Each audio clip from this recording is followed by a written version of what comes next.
Oh, Dad. Just put it right here like this. Dad, can I have the orange cheesecake now? Lord. Hey, are we live? We are live. We are live parenting. Like straight kids singing in the bathtub, kids begging for cake after they done had all kind of, you know what I mean? Like, yeah, we real life out here. Um, yeah, but we are going live tonight in lieu of podcast. Um, what you doing, babe? I don't know what I did. Hold on. There we go. Okay. Yeah. I don't know. Get out of the way. We're going live tonight in lieu of our pre-recorded podcast, man. Just wanted to throw a curveball tonight, but also knowing that life throws curveball and scheduling challenges, so we decided that we wanted to just do actually, we tried to record, and this conversation I feel like is just better organically. Yeah, to be honest, there's so much to it, and we'll probably break it up into different episodes and segments. So definitely, if you're not watching it live, you watch it later. Drop your comments, ask questions, so we know how to follow up on what we start tonight. Yeah, no doubt, man. So this is the Relentless Love Podcast, live from our living room couch, season 2. And this is Faith, right? Did we name it? Marriage and Faith. Marriage and Faith, right? Part 1. Yeah, because this is a conversation, man. It's deep, y'all. Mm-hmm. Yeah, just the importance of the challenges of the dynamics of faith in general. We're not boxing faith into denomination or any type of belief system. Ours is one of faith in following Jesus Christ and discipleship in Him. Your faith may land in some other, space or place, but it's the importance of having conversation around it with the one that you are married with and doing life with. And when that doesn't happen, or when we're not on one accord, some of the tension that it may cause. And so we kind of want to have a conversation around that. Yeah. I think we wanted to start with just kind of giving a backdrop of our individual, experiences and backgrounds with faith. I grew up in a very rigid, religious, dogmatic experience. So, who wants that?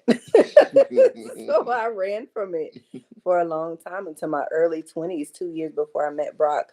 But how it shaped me, I leaned toward being more legalistic, more self-righteous, feeling like I had to work and earn and achieve in order to feel connected. I had a skewed perspective of God, probably saw him as this, far away, distant, heavy-handed deity, not a personal, connected, like relational, tender, gentle father that he really is, and that I've grown to know. And when I met Brock, it was right after discovering that I could have this personal relationship with Jesus, and I chased hard after that. And it was healing for me. I found myself. I found my purpose through my relationship with Jesus Christ. It healed me from a lot of past things that helped me to be ready to be married, especially that young. I was like, what, 23, 24? But I had kind of dove so deep into it that we'll get to this later. But when we got married, I was just very passionate, very zealous, on fire, like ready to go wherever God would send me.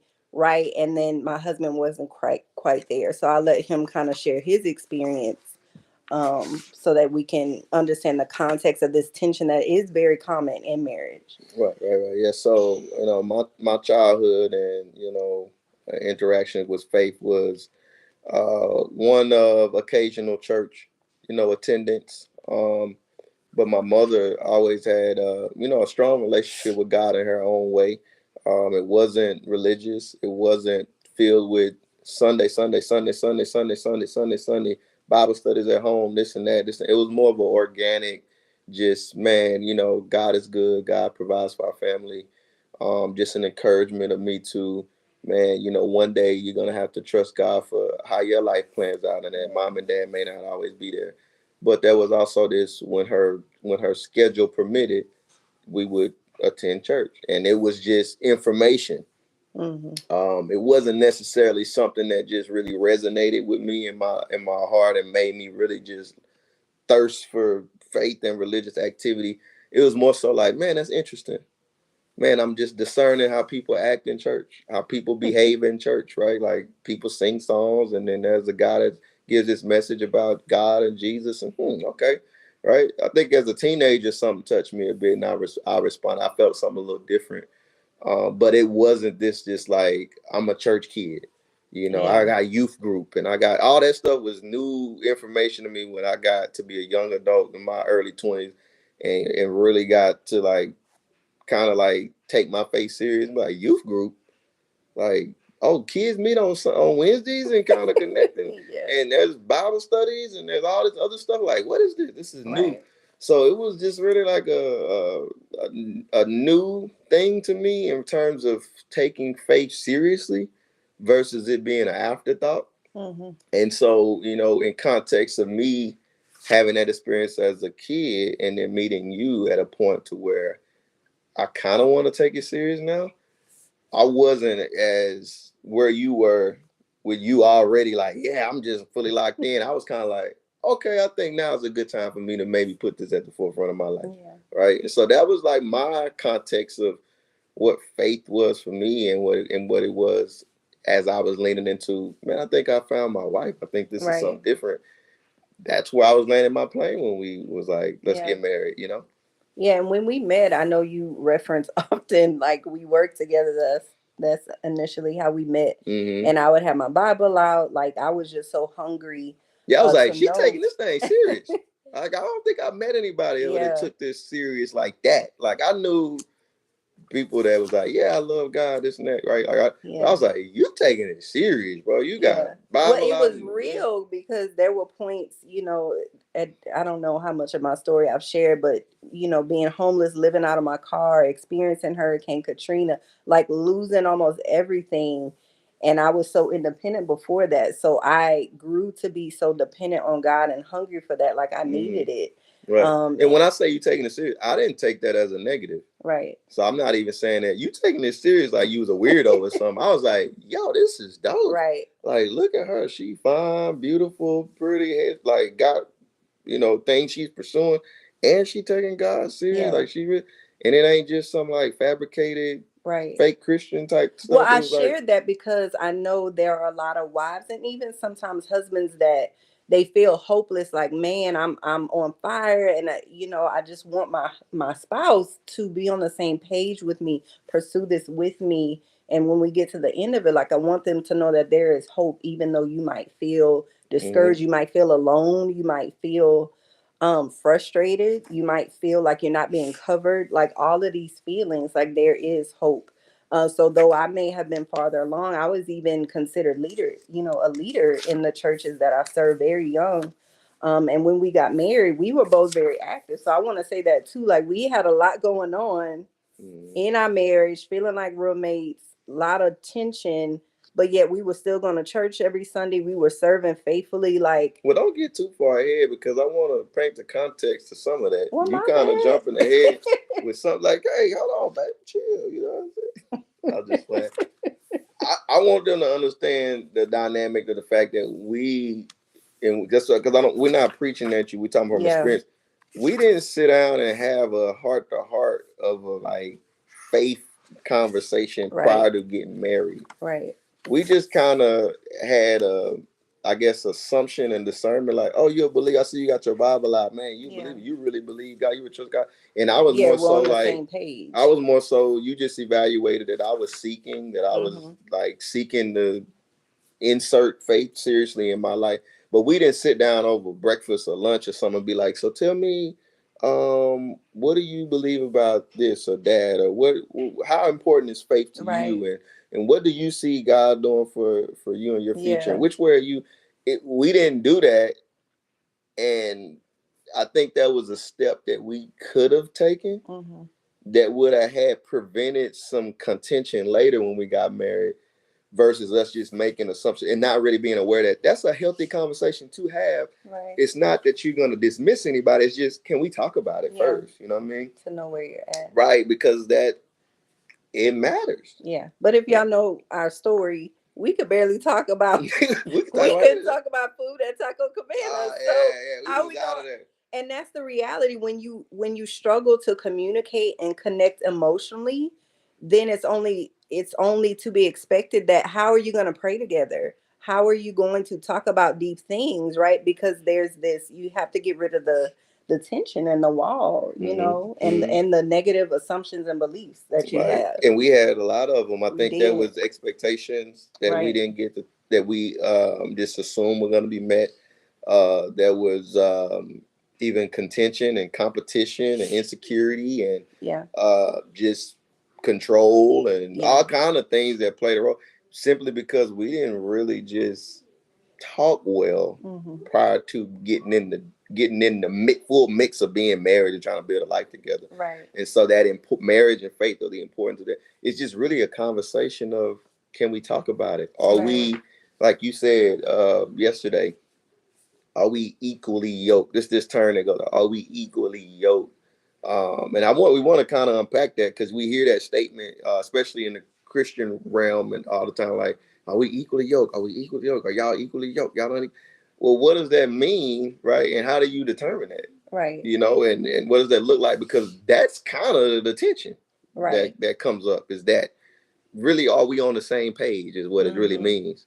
And I don't know if you want to unpack that or not, but Yeah, what I does that mean, mean? you gave a good illustration, but I want to start by the context of usually that question Let is me hold this, baby. posed. Let me hold it. We need get that basket, Chloe. We're gonna be real ghetto. Give That me that basket's gonna be basket. too hot. Just put it here. This is the best angle right Y'all here. see how he's talking to me? See, you I hear his ain't talking tone. no way. I'm just being direct. No, that's not a good angle. But this is not, because we over here on the left. We need to be centered All right. like this. Okay, honey. Let me be digital. Um. See, I forgot what I was saying. He's We were talking backbiting. about we were talking about being equally yoked. Yes. So usually the question is posed in the context. Well, biblically it's talking about don't be yoked to an unbeliever, meaning someone who doesn't share your faith altogether, right? You're completely on the wrong page. And we'll talk about that. But for us and a lot of couples who do share the same faith, you can be unequally yoked when you're just again, like Brock said, we haven't talked and we're not on the same page, or maybe one is a little further along and then you're feeling that tension. So give them the illustration of what the yoke actually meant symbolically and Yeah. actually practically in the Bible. Yeah, it was just about just cattle plantation, farming, agriculture, and having your cattle being yoked up equally, right? Same power, same stature, same capacity. Girls, if y'all gonna be right here, I'm sorry, y'all. If y'all gonna be right here, you need to be respectful and mindful. Y'all see what's doing some things right Y'all here. can come say You can hi, you can but say hi, but give us some space to do what we're doing. Nobody. All right. If y'all cannot respect our space and honor it, then you need to go in your room and play and talk, or go somewhere else. Okay. Okay, I'll say hello. Say hi I'll and say then let hi. us do our thing. All right. Hurry, Chloe. Hello, YouTube. Hi. All right. Thank y'all. That was Chloe and Sinai. All right. So yeah, just having, you can't yoke a horse with a oxen and think they're gonna pull at the same power, the same Right. strength, or move in the same way. You can't put a donkey and a bull together. One's gonna be taller, shorter. One's gonna have more power, and they're gonna plow the field and mess the field up. Mm-hmm. So the yoke was what connected them together on their necks. And when you're equally yoked, we're going in the same way. We're going in the same path. We're accomplishing the same goal, and we are striding in a similar way. Mm-hmm. Well, that's similar to this.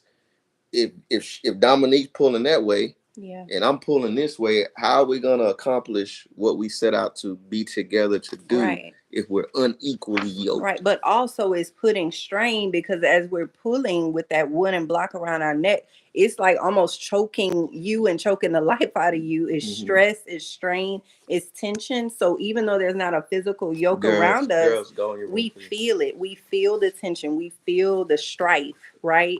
Whenever we're not equally yoked. Yeah. Why you don't need to hold it, baby? Just sit it right here. There you go.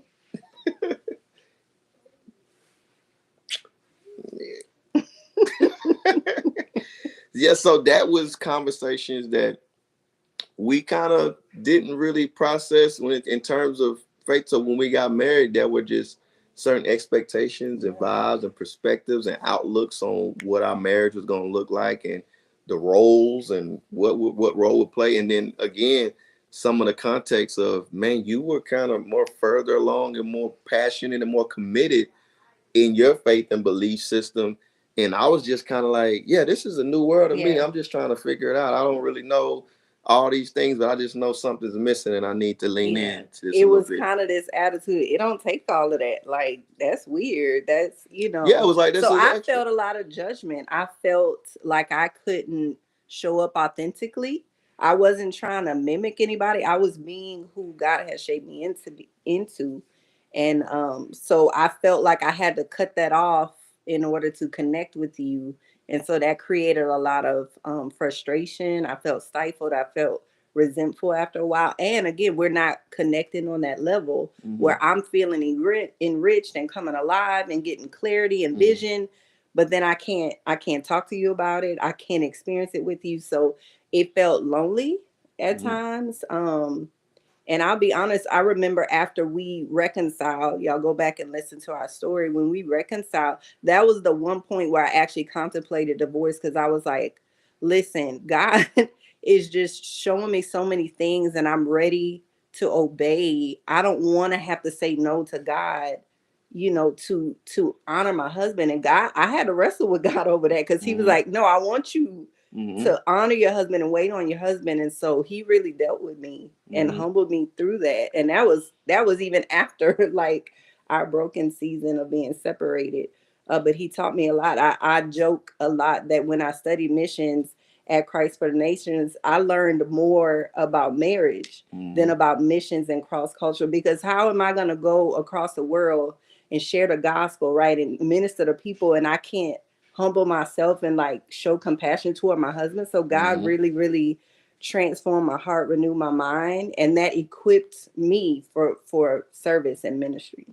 Yeah, yeah, yeah. I mean, I remember those days because I remember you feeling that way, but I remember feeling like judged. Yeah. I remember feeling shamed. I remember feeling, in some ways manipulated, and almost like trying to be controlled, in a sense, with faith in Yeah. general. Like, we're not even talking about, just our general life, like of bills and, raising kids and just kind of trying to, survive and be newly married. But you gotta think like I'm new in my faith journey, Right. and I'm feeling pressure from the one closest to me to just become this superhero in the faith. All of a sudden, it's like, Yeah. well, no, I'm trying to organically find my footing, find my way, take my path, right, and find faith for me, Right. not your faith and what you had zeal and passion and like you were on fire for. And I was like, I'm trying to find mine, and what you're doing and expect for me to do, I'm not there yet, Right. right? And But to be clear, there wasn't like a verbal pressure. It wasn't an outward pressure, it was but an it expectation. was an unspoken expectation Right, and a, right. a disconnect, and that divide that you Hmm. felt divide. But notice how we both felt the same Yeah, things. it was just in a different way. I'm Yeah. like, man, well, I'm not there, and I don't want to be forced to be there Right. because I didn't want this to feel weaponized and to feel like I'm being manipulated to be some type of way. But then I also felt the insecurities of, okay, well, you got your people group that move how you move and do your thing, and I'm just kind of over here feeling like I'm the outcast, or I'm the one that don't get it. I'm the Yeah. one that's not tapped in. Or I'm the one that's not.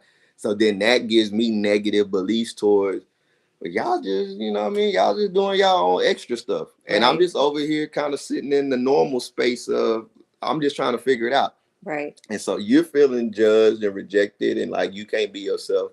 I'm feeling judged, rejected, and feel like I'm an outcast and I'm the one that's like holding everything back just because I'm not as far along as you.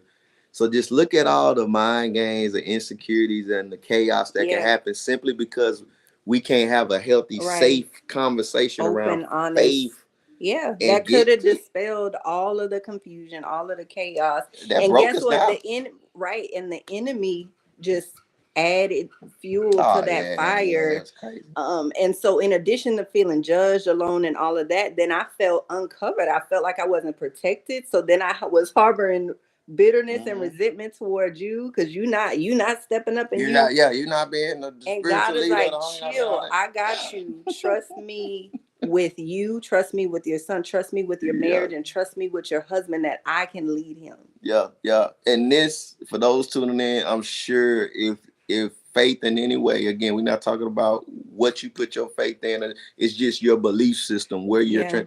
If you don't have healthy conversation and you're not at least somewhat synced up of your perspective of it, it is a recipe for conflict alongside how are we paying bills, what job are we going to right, do, how are we going to raise our kids, which direction are we going in.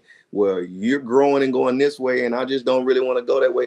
It just muddies up everything, and the faith aspect is a central part of every human being in here, right? And this thing for us following Jesus and being a disciple of Jesus, we both love God, right, but we in our own house right. at each other's like feeling like, man, I'm just Yeah, arguing on the way to church. Judge Shane. Now we going to like going to church, worshiping, crying because I'm worshiping and passionate about worshiping because I'm just having arguments with my wife over simple things like Right. feeling like I'm not measuring up as a man spiritually because I'm not on the level that she's at, and Yeah. then feeling that rejection, and then you doing the same, and it just created so many dynamics that really fueled and amplified other small arguments, I think, Hmm. and it affected our marriage to the point to where we ended up where we were. Like, I need out. Yeah. I need out. You know. So I don't know if you want to unpack just maybe like some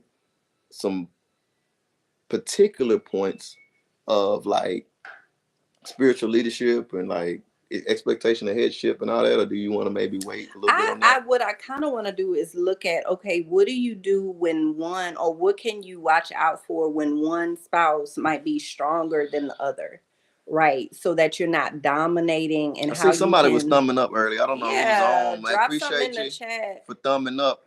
I saw the bubbles popping up, but if you're there and you want to chat, put something in the Yeah, feel chat. free to ask questions, drop some feedback. We appreciate you connecting. But I do want to talk about that, the both sides of that, when you're not feeling equally yoked, right? And the danger of dominating the other spouse or putting pressure on them, how that can harm the relationship and even your spouse's personal relationship Yeah. Well, I with definitely felt God. that. I definitely felt that. Like I didn't know enough.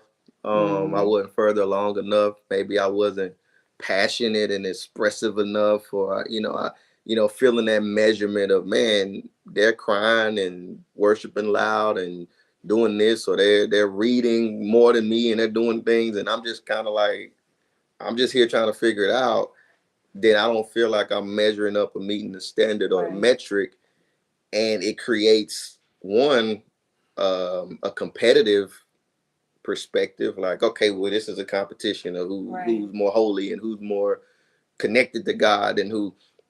But as a man, it can create, as a man who's a leader, and not like a man who's, I don't want to say docile or a man who's passive, but as a man who is a leader, to feel like, well, am I leading appropriately? Am I really, taking a helm and taking my family to where it need to right, be? Am I not? Is there something wrong with me? Or like, am I a bad guy? Am I evil? Am I insecure? Like all these things, it's a mental game.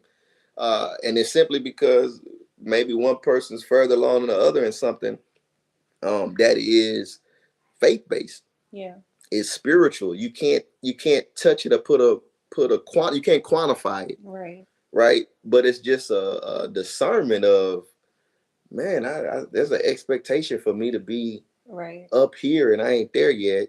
And then if I'm not there, I kind of feel judged and scared.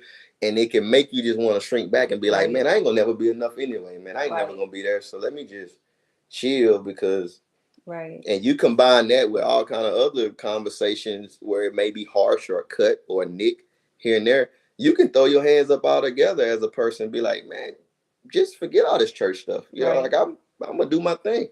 And that's a battle yeah, in a lot of homes, but it was a battle in our home yeah. for me as a man. And I had a knowing in my heart I actually needed to do better, Hmm.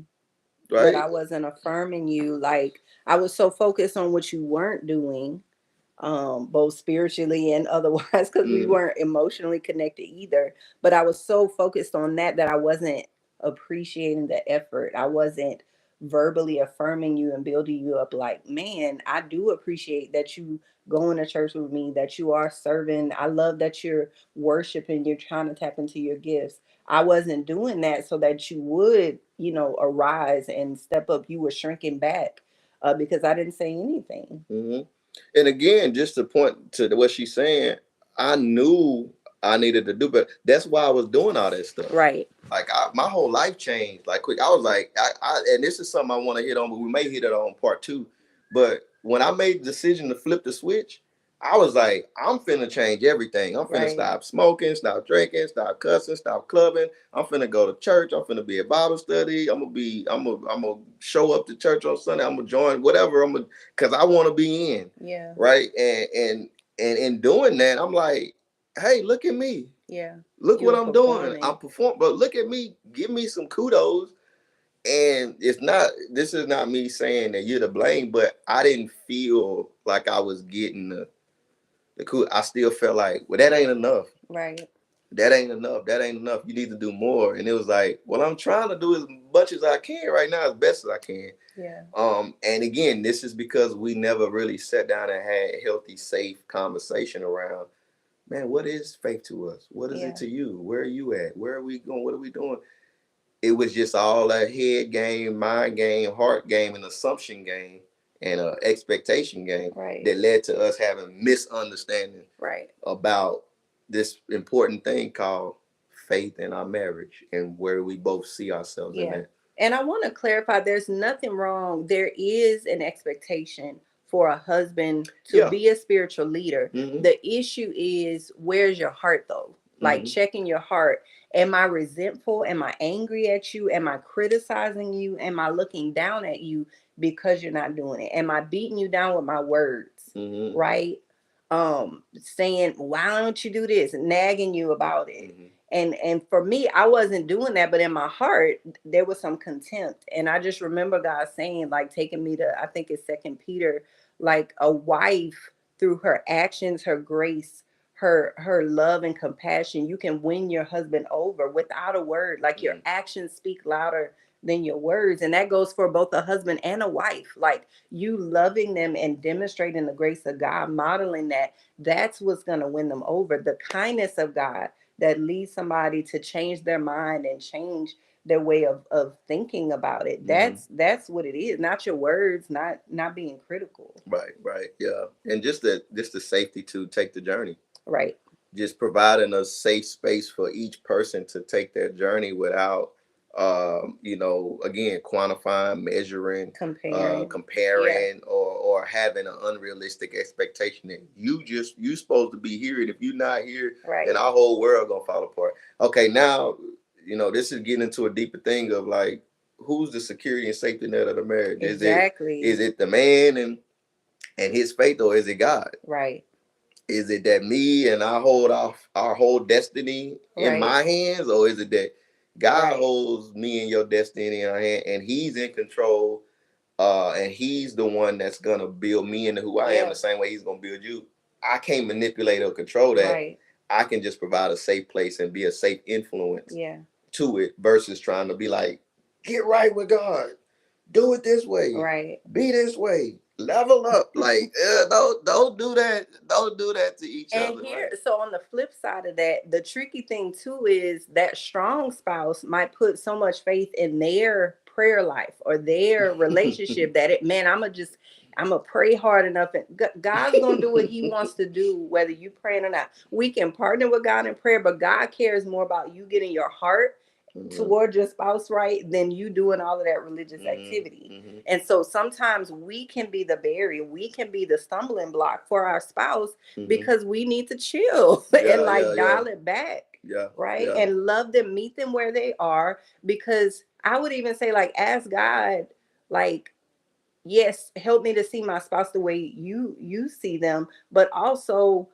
where do you think they should be? Right now, where I think they should be, because God's like, man, son, I'm so proud of you Yeah. because we don't know where Yeah. they've come from. We may know parts of their story, but we don't know how much they've overcome. And I'll say Mm-hmm. this, most of the time when a person, husband or wife, doesn't matter, is stuck or struggling in their relationship spiritually, it's because they've been hurt or wounded Yeah. at home or at church. And so you're just adding to that hurt and that deep wound with your stuff. So you're Mm-hmm. well meaning, but you don't want to be a part of the problem. Right, right. No, I agree. And again, it goes back to the safety of being able to have that conversation.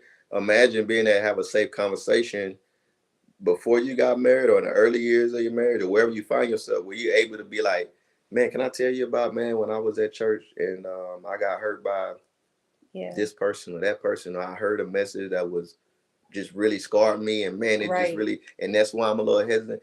But if you never, if Right. there was never just genuine safety of not being judged or Yeah. rejected or compared to some, to where you can say that, it's just gonna be stuff down. And then Right. you might never know why a person is kind of a little bit more hesitant or resistant to stepping into faith and reading the word or reading whatever faith system that you're in and exploring it. Y'all never really had a safe place to talk about it in the first place. Right. And so you running strong, the other person not, and you don't know why they're not running strong, because they never been able to confide in you and say what they wanted to say Yeah. out of fear of rejection Right. or being judged or shamed, right? And it's like, man, can we just talk, Right. right?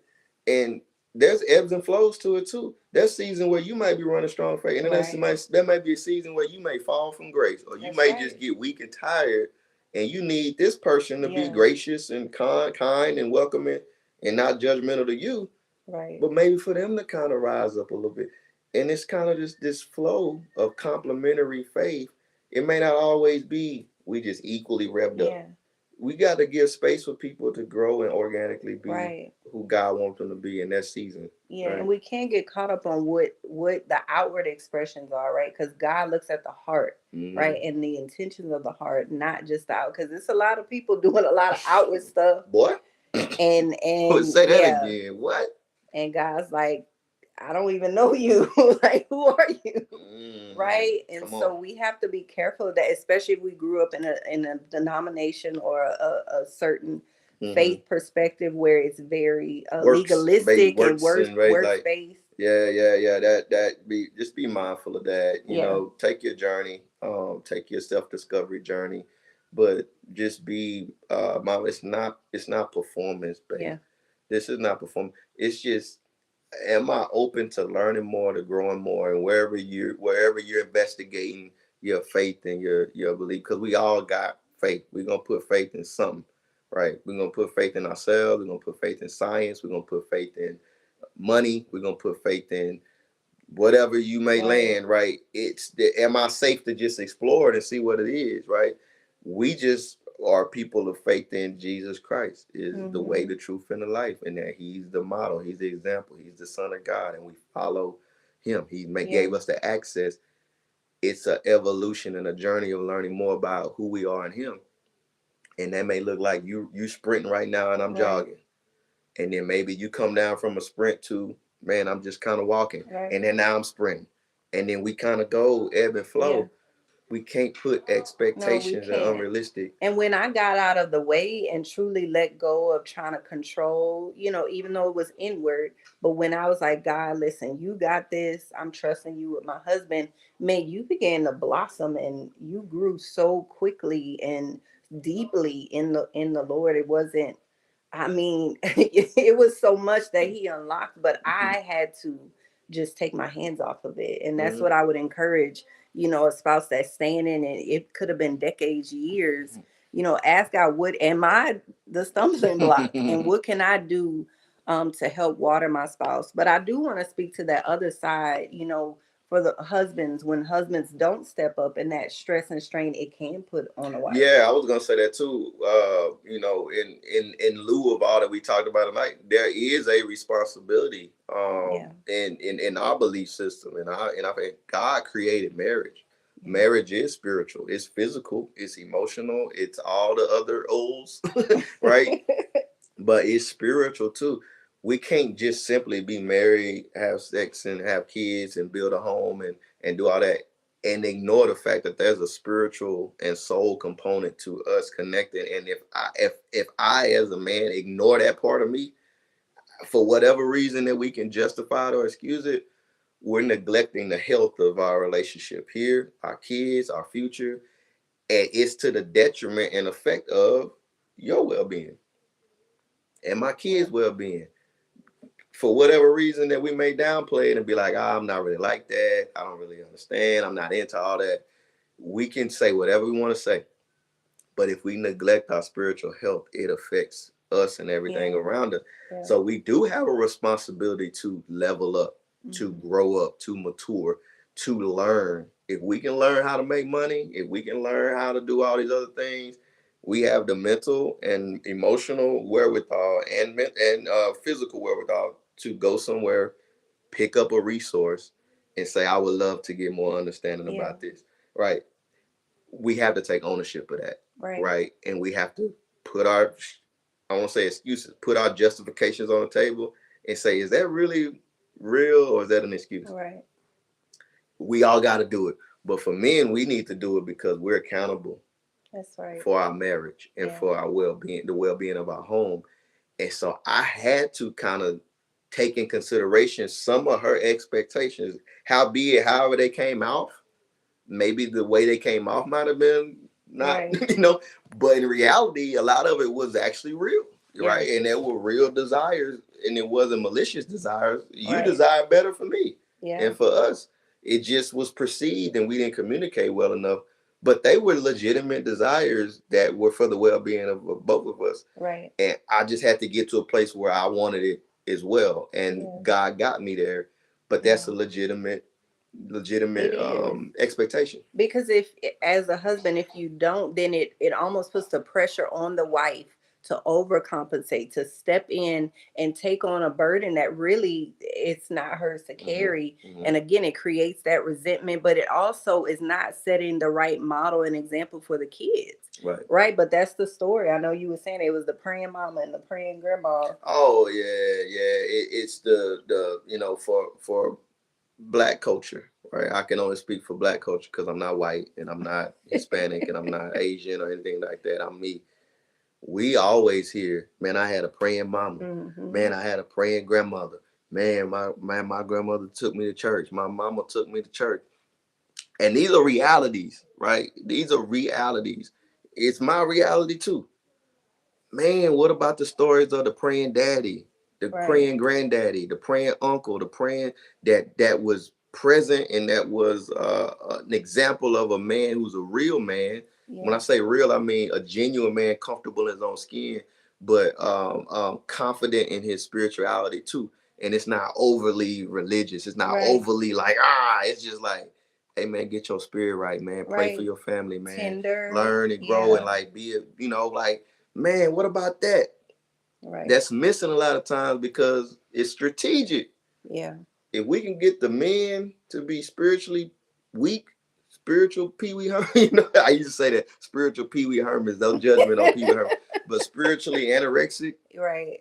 You strong physically, you got a lot of money, you smart, but your spirit is just like anorexic. Man, I can come in and strong arm that man out the way and just spiritually attack the woman and the kids and just disrupt the family. Now it's chaos everywhere. Right. And we wondering why these families are breaking apart when they got all the tangible riches and homes and cars and entrepreneurship and businesses, but the family's tore up. Right. Because a lot of times it's the man and he's not in position spiritually. Right. And that's just, that's a vulnerability. And that's a lot of our culture. Yeah. We got a lot of strong, spiritually strong women who are really passionate and really hungry and thirsty to grow and become who God wants them to be. And a lot of men who are just kind of more like indifferent. Right. Or just complacent and like, man, I don't want to do all that. I just want to be me and be content, not be vulnerable in that area.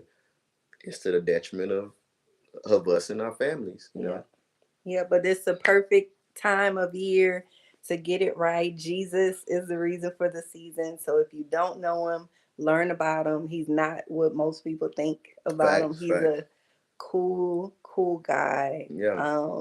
And man, if you get to know him, he'll transform your life and most certainly your marriage, Mhm. because a husband really can't know how to love his wife until he understands how Christ loved the church and Mhm. gave his life. So Mhm. No, yeah, I agree, man. I agree. Have healthy conversations yeah, about it. Me and Dominique are still, we're 16 years in, we're still learning how to yep, do some of these things. So we're not sitting here preaching at y'all like we got it all together. We still struggle to crack the word open and study together and to together, pray yeah, together and to worship together and on our own.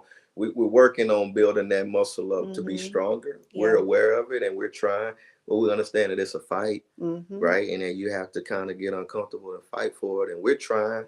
We yeah, just want to encourage y'all to try as well and to just have those safe conversations and create a safe space for both of you to grow in an area that's important, but a lot of times either neglected, misunderstood, or shied away from. yeah, It will bless your marriage if you become equally yoked yes. and have a center of gravity to go the same direction, right? Yes. And if you struggle with having a conversation, or there's just been a lot of wounds and you can't even communicate or connect emotionally, man, we love to get in a fight with you, help you, whether through mediation or coaching. That's what we're here for. So definitely reach out, set up a free discovery call, tune into our webinar in January. But Yeah. that's what we're here for. You don't have to go through it alone. And this time of year can be hard. So Facts, facts, facts, man. Yes. don't suffer silently. Mm-mm.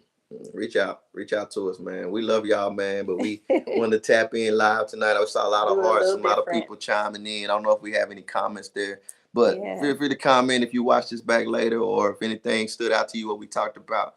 Put it in the chat. Hit the Yes. like, subscribe button. Share this with somebody that need to hear it. We're gonna try to Yes. share it on our page. But until next week, next time, we love y'all. This is the Yes. Relentless Love Podcast. Signing off. Peace. Bye.